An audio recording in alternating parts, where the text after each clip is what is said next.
Napakaraming reseping Pinoy na talaga namang mahirap pagpilian kung ano bang dapat lutuin sa tanghalian.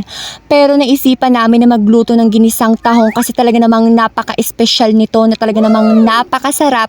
Nanunuot ang healthy benefits na makukuha mo kapag ito yung niluto nyo. Talagang taob yung kaldero nyo, guys. Ano nga ba ang mga sangkap na gagamitin sa pagluluto ng ginisang tahong? Syempre, tahong. Pangalawa, yung namamagang kamatis na talaga namang nakakatulong sa collagen production para mas maging makinis ang balat.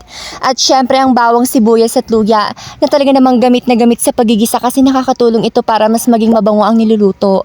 Syempre ang patis na pampalasa, pampadagdag paalat-alat fish taste. At syempre ang pambansang vetchi na hindi nawawala sa kusina na gamit ng mga nanay nating nagluluto. At syempre ang talbos ng sili kasi may healthy benefits din itong makukuha. And talaga namang nagpapasarap ito sa ginisang tahong. At syempre tubig at Sprite. Alam nyo kung bakit may Sprite at alam nyo rin kung bakit may tubig. Syempre tubig sabaw and Sprite yun yung secret kaya masarap. At syempre ang mantika kasi paano ka magigisa kung walang mantika? Matik na yan. So ayan, kung nakalimutan nyo yung mga ingredients natin, ayan, pinapakita ko sa inyo ng kabuuhan. Tandaan nyo na, ilista nyo na sa mga notebook nyo at magluto na kayo. So ang una natin gagawin, ilalagay natin ang mantika. At syempre, magigisa tayo ng bawang sibuyas at luya. At iintayin natin to hanggang maging brown. Kasi yun naman talaga yung tamang proseso. Kaya tatandaan nyo guys ang bawat proseso. Para maging perfect yung niluluto nyo. Kasi mahirap na nagluluto ka tapos hindi magugustuhan ng mga anak nyo. Kasi ako, basic experience ko, talaga namang gustong-gusto ng pamilya ko yung niluluto ko. As in, super sarap, super bango, and nakakataob talaga ng kaldero. Kaya guys, for the go. Ayan na nga guys, yung sinasabi ko sa inyo na brown na yung color ng bawang sibuyas at luya. At syempre, isunod na natin ang kamatis na talaga namang nakakatulong sa collagen production ng skin natin. Pampaglow, pampafresh, pampakinis. At tatakpan natin at makalipas ng ilang minuto, Boosh! Ayan na siya. Ituloy lang natin ang paghalo kasi kailangan, alam mo na yun, medyo madurog-durog ng konti yan. At syempre, isunod na natin ang tahong na talaga namang napaka-healthy. At alam nyo ba guys, kapag red tide, bawal daw kumain ng tahong. Kasi Maaari tayong magtae at sumakit ang mga tiyan natin at syempre ayaw nating mangyari yun. kasi sino na magluluto? Paano na rin yung mga anak natin? Anong bagsak? E di dilata.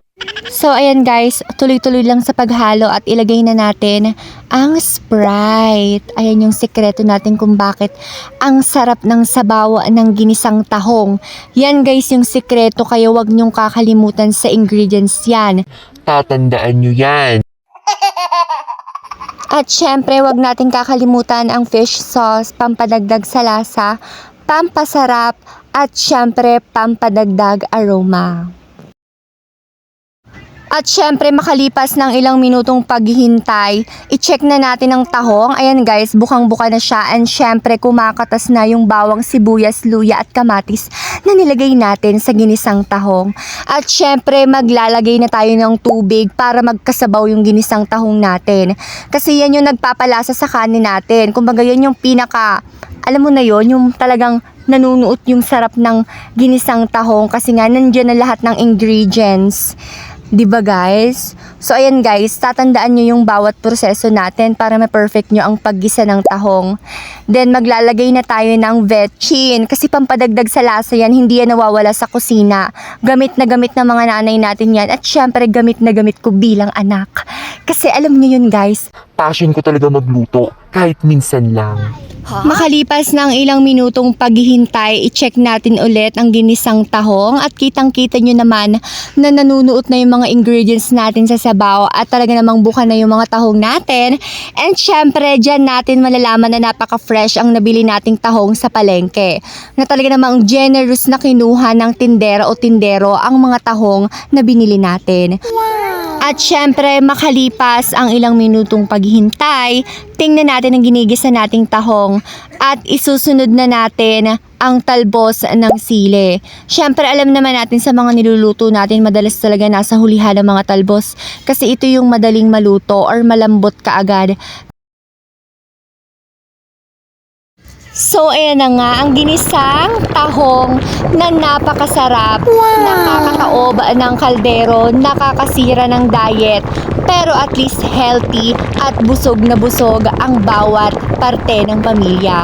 Kung ako sa inyo guys, subukan nyo na magluto ng ginisang tahong.